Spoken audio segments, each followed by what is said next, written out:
কিছু প্রবাসী ভাইদের ভুল ধারণা থাকে যে আমি যদি বিয়ে করে বিদেশ আসি তাহলে আমার বউ হয়তো অন্য পুরুষের সাথে চলে যাবে। আসলে একটা ছেলে যখন 18 বছরে বিদেশ যায় তখন সে 6-7 বছর পর বিদেশ থেকে সে বিয়ে করলে কোনো সমস্যা নাই, কিন্তু একটা ছেলে যখন 26-27 বছরে প্রিপারেশন নেয় সে বিদেশ যাওয়ার জন্য, আর যখন ভাবে সে 10-15 বছর বিদেশ করে আসবে, তার বয়সটা মিনিমাম 35 থেকে 40 বা 45 হয়ে যায়। আমি প্রবাসীদের উপর শ্রদ্ধা সম্মান রেখেই বলছি, হয়তো অনেকে আমার উপর খেপে যাবেন, আসলে আল্লাহর উপর বিশ্বাস ভরসা রেখে জীবনে যেই কাজ করবেন কখনো ঠকবেন না। আসলে স্বামী স্ত্রীর সম্পর্ক মানে এই নয় যে প্রতিদিন শারীরিক সম্পর্ক করতে হবে বা এরকম কোনো কিছু। আসলে প্রবাসীরা যখন বিদেশ যায় তখন তাদের স্ত্রী যারা ভালো তারা স্বামীর অপেক্ষায় থাকে, আর যাদের চারিত্রিক সমস্যা আছে তারা পরকীয়া সম্পর্কে আবদ্ধ হয় বা অন্য পুরুষের সাথে চলে যায়।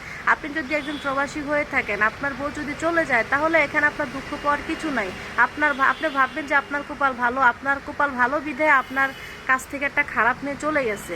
আসলে আপনি যখন 25 বছরে বিয়ে করে বিদেশ যাবেন, 3 বছর পর আসবেন বা 4 বছর পর পর বাড়িতে আসবেন, একটা বাচ্চা দিয়ে যাবেন, আপনার বাচ্চাটা ইনশাল্লাহ আপনি বিদেশ করতে করতে বড় হয়ে যাবে বা উপযুক্ত হবে। প্রতি বছরে এসে এসে যদি একটা বাচ্চা নেন তাহলে দেখা গেছে যে আপনি বিদেশ করতে করতে 40-45 বছর হয়ে গেলে যখন আপনার আর বিদেশ করা লাগবে না, আপনার জীবনে বেঁচে থাকার মতো সঞ্চয় হয়ে যাবে, আপনার সন্তানরাও বড় হয়ে যাবে এবং কি আপনি স্ত্রীর পাশে থাকতে পারবেন, আপনি সুন্দর মতো করে একটা লাইফ লিড করতে পারবেন।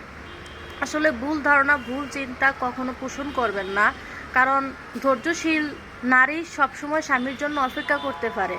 আর মানুষের মেধা মস্তিষ্ককে যেরকম করে ওইরকমই হয়। একজন প্রবাসীর স্ত্রী যদি মনে করে যে আমার স্বামী বিদেশ আছে, আমি তার দিকে চেয়ে থাকবো বা তার কথা ভেবে দিন কাটিয়ে দিব, তার জন্য অপেক্ষায় থাকবো, আমার স্বামী তো আছে, কেন আমি অন্য পুরুষের সাথে সম্পর্ক করব, কেন আমি পরকীয়াতে আবদ্ধ হব, যদি ওরকম কোনো কিছু ভাবে সে কখনোই খারাপ পথে যাবে না। আর সে যদি ভাবে যে আমার স্বামী চলে গেছে, আমার শারীরিক চাহিদা কে পূরণ করবে বা টাকা পয়সা দিয়ে কি মন ভরে নাকি, নারীর তো আরও চাহিদা আছে, এরকম কথা অনেক মানুষই বলে।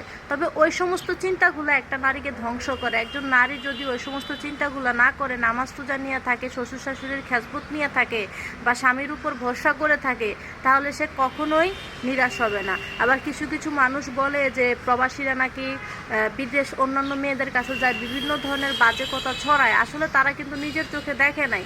আসলে সব প্রবাসীদেরকে খারাপ বলা যাবে না, আর সব প্রবাসী কেন, একটা প্রবাসীকে নিয়েও বাজে মন্তব্য করা যাবে না, না দেখে না জেনে।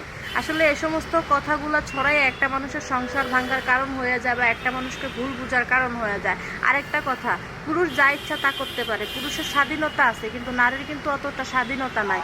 নারী নারীর মতো, নারীর জীবনে নারী শুধু স্বামীর সংসার করবে, সন্তানদেরকে মানুষ করবে, কারণ নারী একটা ভুল করলে সেই ভুলের মাসুল অনেক ভয়ঙ্কর হয়, কিন্তু একটা পুরুষ ভুল করলে সেই ভুল সংশোধন করা যায়, কারণ পুরুষ মানুষ যা ইচ্ছা তা করতে পারে, কারণ তারা বাদশার মতো।